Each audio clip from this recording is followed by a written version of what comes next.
They hate us. I know I don't need to tell you that, but here's some more proof right in our faces. Welcome back to Guns and Gadgets, your premier source for Second Amendment news. I am Jared. I am still half dead with this crud, but we're pushing through. And today, I've got a story that I want to expose, I want to spread, and you're not going to want to miss this one.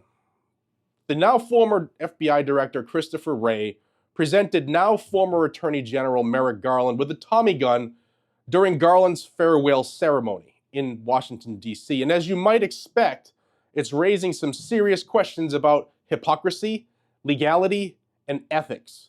Why? Well, for several reasons, really. We'll discuss some of them here, but this past administration was the most anti-gun group of tyrants we've ever had assembled all at once since probably the founding.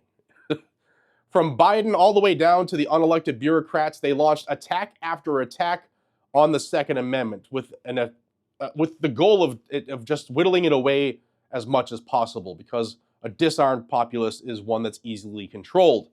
Now, BizPac Review recently reported on this, and the internet was quick to call out the double standard. After all, this is the same FBI and DOJ that aggressively prosecuted American citizens for firearm-related offenses. Before we break this down, be sure you hit that subscribe button and turn on all the notifications so that you never miss an update on the fight for our Second Amendment rights. There's something that happens every day, and I put out a video every day, at least once a day. Here's what we're talking about. So on behalf of the 38,000 men and women of the FBI, I want to present to you your very own Tommy gun.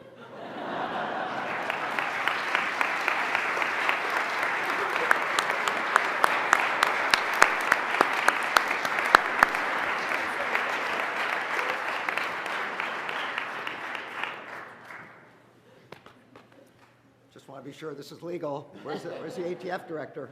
As you just saw, on January 16th, during Merrick Garland's farewell address, Christopher Wray stood before the crowd and said, "On behalf of the 38,000 men and women of the FBI, I'd like to present you your very own Tommy gun." Now, depending on what exactly this gun is, this so-called gift raises all kinds of legal and ethical questions. Now, let's be clear, a Tommy gun is a machine gun under the National Firearms Act, the NFA. It's not outright banned federally, but it is highly restricted, requiring ATF registration and approval.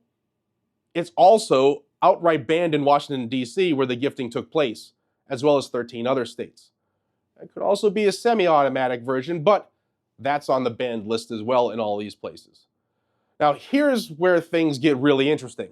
The FBI and the DOJ regularly prosecute American citizens, ordinary folks, for alleged NFA violations, yet the top law enforcement official in the country is casually handed what appears to be an NFA-regulated firearm with a 50-round drum, which is also banned in DC, no less.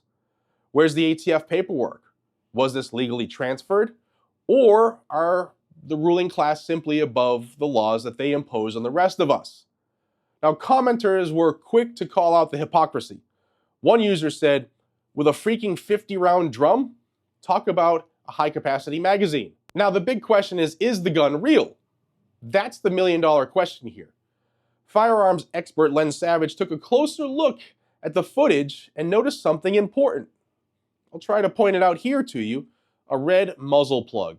This typically indicates a non-firing replica, guys. Now, he noted that it could be a real firearm with a red plug, like a barrel flag, but more likely it's a resin or metal replica. There are also hollow, non-functional drum magazines out there, so we can't assume that it's loaded. However, without an actual examination, we just can't be certain. If it is real, it raises serious legal issues. Even a deactivated war trophy, which are called DeWatts, they still qualify as NFA firearms under federal law. Many people didn't know that. And if this were an operational machine gun, who authorized its possession and its transfer? Under U.S. Code 18 U.S.C. 922-0, new machine guns can only be transferred under strict circumstances. Did the FBI and DOJ follow the same laws they enforce on us?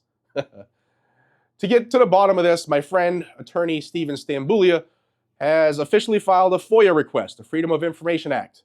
Now, this request seeks records on the firearm's origin, status, and legal status of its transfer. Given the last administration's history of stonewalling transparency, we'll see if the FBI and DOJ comply. He did this on behalf of David Codrea, who also wrote about this in Ammo Land. And here's the actual FOIA request. This was sent to the FBI on January 27th, and it's to their FOIA officer. It says, "This is a request under the Freedom of Information Act. I represent journalist David Codrea in this request. Because this information sought is believed to be with your agency, Mr. Codrea directs this FOIA to your agency. During Attorney General Merrick Garland's January 16th farewell address, FBI Director Christopher Wray presented him with a Tommy gun, an event widely reported in the news and recorded on video. The purpose of this request is to determine if the gun was real, if it was functional or deactivated, or if it was a replica, and to determine that all applicable federal laws, District of Columbia ordinances, and Department of Justice ethics policies for gifts to employees were complied with. As such, Mr. Codrea requests the following records. 1. All records regarding procurement of the Tommy gun, including all transfer documentation and costs, or if applicable, purchase records, including compliance with bidding requirements, and showing who authorized and paid for the purchase, and the total amount paid. 2. All records establishing compliance with Justice Management Division's Departmental Ethics Office Gifts and Entertainment Policy. 3. All records pertaining to that specific Tommy gun. 4.